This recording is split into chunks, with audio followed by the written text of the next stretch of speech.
telepon, kalau anak saya ya, misalnya anak saya telepon ya angkat saja, dia balas. Menurut saya berhubung Tony Dodolan bukan ayah biologisnya anak-anak Marijan, jadi dia tidak berkewajiban untuk menjawab. Apalagi mungkin dia lagi naik hitam, lagi kepalanya panas, dan dia tidak mau mungkin melontarkan kata-kata yang tidak baik. Dan biasanya orang bule itu kalau memang ribut sama orang langsung ke satu orang, dia tidak mau curhat sana sini ke tante, ke om, ke supir, ke pembantu, ke siapapun. Karena dan biasanya mereka kalau itu udah ribut, biasanya satu paket semuanya itu diputus hubungannya supaya tidak ada masalah baru. Dan ini pandangan saya, maaf saya kepo, kalau setelah 3 bulan langsung anak-anak panggil Tony Dodolan itu sebagai papi, menurut saya terlalu cepat. Karena itu dibutuhkan waktu yang lama, biasanya bertahun-tahun sampai mendapatkan trust bahwa pasangan yang baru ini layak disebut papi atau papa. Karena anak yang tidak memiliki ayah biologis yang real, yang di rumah, dia akan kesulitan memanggil papa baru itu sebagai papa. Dibutuhkan tahunan, kok 3 bulan langsung dipanggil papi. Dan menurut saya ya, meskipun ini adalah merasa pribadi, kita tidak boleh misalnya bawa laki baru ke rumah dan habis itu langsung dipanggil papi. Mungkin saja Marijan akan menikah lagi bulan depan dan habis itu papi baru masuk dan dipanggil papi. Kasihan anak-anaknya ini mungkin masih kecil, mereka ya terima aja. Tapi nanti lama-lama ketika mereka besar akan mendapatkan gangguan mental. Mungkin untuk hal ini bisa konsultasi dengan Kak Seto yang ahli anak yang bisa memberikan suatu arahan. Karena rumah itu bukan terminal rambutan. Terminal rambutan di mana ada lalu lalang keluar masuk. Kita berhak memiliki hubungan dengan siapapun, kapanpun. Namun sebaiknya dilakukan di luar rumah jikalau di rumah kita masih punya anak-anak.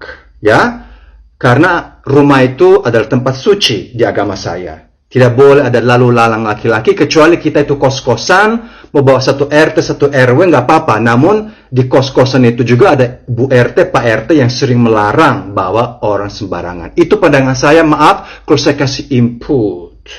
Tony katanya cuma babysitter. Kalau babysitter ya terserah, karena buat gua. Maaf, sedikit correction dalam bahasa Inggris. Bukan baby sister, tapi babysit. Babysitter bisa merupakan laki-laki atau perempuan who will babysit. A babysitter. Tapi sister, kita tahu dalam bahasa Inggris itu adalah sister, yaitu adik atau kakak perempuan. Tony Dodolan pernah menjadi babysitter, bukan baby sister. Karena Tony Dodolan atau saya, kami ini bukan perempuan, tapi laki-laki yang kadang-kadang bisa jadi seorang babysitter. Semoga pelajaran bahasa Inggris ini berguna bagi yang suka keluar masuk Eropa dan suka keliling dunia supaya nanti kalau mendapatkan jodoh bule, siapa tahu jodoh yang kelima bisa merupakan juga another babysitter. Sukses selalu. You make me even more poor. You make me poor. You ask me for money. Right, this is my advice, Tony Dodolan.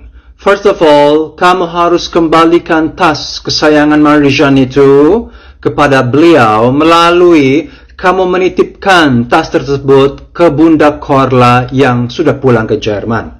Kamu temuin Bunda Korla, salaman, kamu mendaftarkan diri jadi anggota anak buncor, serahkan itu tas, dan pasti Bunda Korla berhati baik, dan dia juga akan menerima kamu, dan suruh nanti Loli yang di London itu untuk terbang ke rumahnya Bunda Korla Jerman untuk mengambil tas tersebut. Pasti Bunda Korla baik dan dia tidak akan baper atau sakit hati. Dia pasti menyerahkan tas itu, karena tas itu sumber malapetaka. Mendingan kamu balikin dan damailah semuanya. Selesai. Terus stop. Jangan sekarang kamu itu selalu mau komentari melalui TikTok lah, melalui aplikasi lain. Karena saya curiga, ini lama-lama settingan. Saya sempat berdebat sama teman saya bilang, ini beneran loh. Ini bukan settingan, tapi dia ngotot, enggak ini settingan Max. Karena waktu Bunda Korla itu di Jakarta, dia ke Bali konser dan segala macam. Si Marijan itu pengen cari perhatian, dia pengen nebeng lagi, dia tidak mau ada yang lebih viral daripada dia, makanya dia bikin settingan ini sama si Tony Dodolan. Nah, sebagai laki-laki Jerman, Eropa, tidak ada loh laki-laki yang mau ngember seperti ini sampai detail. Jadi buktikan kepada saya bahwa memang kalian itu bukan settingan. Tapi kalau ini berlanjut terus berhari-hari sampai berminggu-minggu, ini benar-benar settingan. Tapi settingan yang tidak baik. Karena membongkar aib masing-masing. Meskipun itu adalah bohong atau tidak. Dan karirnya mau seperti apa? Ya mungkin ini kalian akan menjadi artis. Artis bermasalah. Artis mencari masalah. Ada suatu golongan baru. Artis mencari masalah. Seperti Lale Mukidi. Lale Mukidi, dia itu memang mahir mencari masalah. Dia sengaja itu, dia bikin video, dia garuk-garuk, garuk atas, garuk bawah, karena dia gacel. Terus habis itu dia makan bebong, kriuk, dia mencari masalah. Dan mungkin, sudah saatnya di Indonesia mungkin, yang disebut artis itu artis bermasalah, udahlah. Saya rasa kita punya keterampilan, punya harga diri. Carilah prestasi. Jangan menjadi artis mengejar masalah. Gak malu. Turn to koruptor dan maling penipu. Gue bingung. Kamu korupsinya di kota, malingnya dan nefunya di kota, tapi minta maafnya di kampung sama orang tua kamu. Lagian hasil korupsi di kota itu kamu serahkan ke orang tua kamu di kampung, dan memamerkan kekayaan itu. Sok raja, sok mamer, sok hedon, hasil korupsi pisang. Yakin masuk surga, yakin dapat pahala, kasihan deh lo. Teruntuk maling dan koruptor. Korupsinya, malingnya di kota, tapi minta maafnya di kampung. Malah uang hasil korupsi dikasih ke sanak saudara di kampung. Yakin masuk surga?